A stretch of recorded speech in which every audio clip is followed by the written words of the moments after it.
all right? All right, y'all. Sing with me. This is inspired by Tabitha Brown. You ready? Great Thursday. Come on in the room. Come on in the room. Come on in the room. In the room. In the room. All right. Oh, Lord. It's getting tight, y'all. Well, look. Listen. It's very, very important that we work hard to make sure that I talked about in my last live about generational wealth and us working hard to build wealth and making sure that the children and the family that we leave the wealth to, that they actually take care of it. And so today I really just want to talk about unmasking those things to really make sure that our legacy, our children are prepared. I remember when I was underwriting this one loan, and there was a borrower who, she literally had everything in place. I mean, she was an older lady. It was actually a refinance. She was a older lady, and when her husband passed, he was an accountant. He made sure that she had everything. I'm talking about before he passed, he made sure that the life insurance policies was bringing in like six to $8,000 a month. She had a really, really simple life, and I feel like that's what we should be doing for our children. We should help them prepare for one of the largest purchases ever in their life. And really, when you purchase a home, you are being judged for almost every decision that you ever make in your life. Your credit report shows everything. Your spending habits show everything.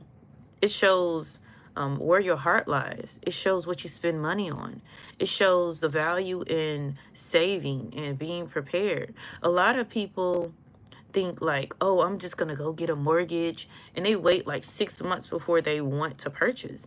And no, as a mortgage underwriter, that you can do that. I mean, there's a lot of tricks and stuff out there. I mean, there's a lot of different tricks and strategies and things like that. But to be honest with you, like, you really should prepare at least a year in advance, 12 months. I always say, like, when I'm teaching credit, I always say, how long does it take you to really get to know somebody? How long does it take you? Would you only know me right now online. Would you let me borrow $10,000? You don't even know me. And so it can be frustrating to a person that think that in 3 months they could try to buy a house. It could be frustrating to people who think, oh, I did this and I did that. There are people that have had really negative experiences. They're mad at the underwriters. Okay, y'all be mad at me. Okay, because why? Because I keep asking you for documentation. No, prepare ahead of time. At least if you are going to go through the process of home ownership, I would say at least 9 months. If you can't do 12 months, at least 9 months to try to prepare your spending habits, prepare your bank statements, prepare your credit report. You know what I mean? Like, start preparing ahead of time. Don't wait 6 months. Oh, and don't let me get started on people that go to just any lender. Y'all search these lenders, okay? Lenders have this thing called overlays. All right? Overlays is an additional rules and regulation as an investor. So for example, say you're gonna let two people borrow money, right? One person has a situation where they've stayed in the same industry at their job, but they hop from job to job to job to job. Well, one lender will say that's okay. The other lender will be like, nah, they got to do A, B, C, or D. Hey, Nikki, how you say your name?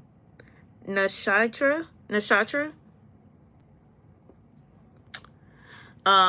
so it's just really important that we prepare ahead of time. So I have 3 key points today to talk about the real threat of generational wealth.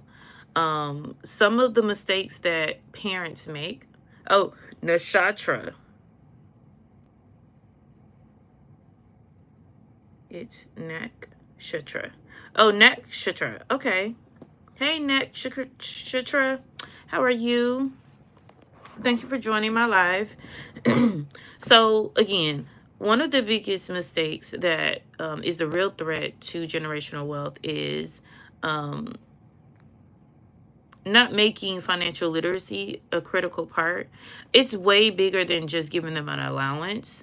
It's more about helping them understand the value of money and what money is for. Money is not to just pay bills. Money is to actually use some of the money to make more money, especially if you work a job. That helps when you're building a savings. So I would encourage you to start the money conversations early. In my book, I share how to start those conversations, because some people are like, well, how do I start those conversations? Well, my ebook, I'll drop it in the chat. Let me see if I could drop it in the chat. Oh. I'll drop it in the description after this live. Number 2 is, break down what your child thinks money is. Okay.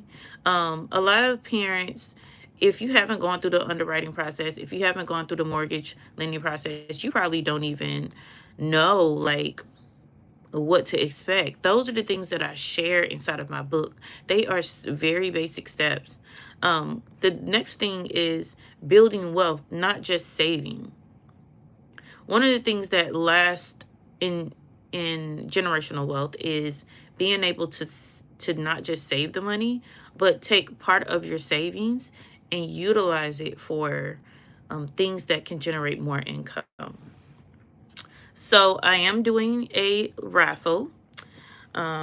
This gift card right here, I'm going to be giving away this $25 gift card to anybody that's interested.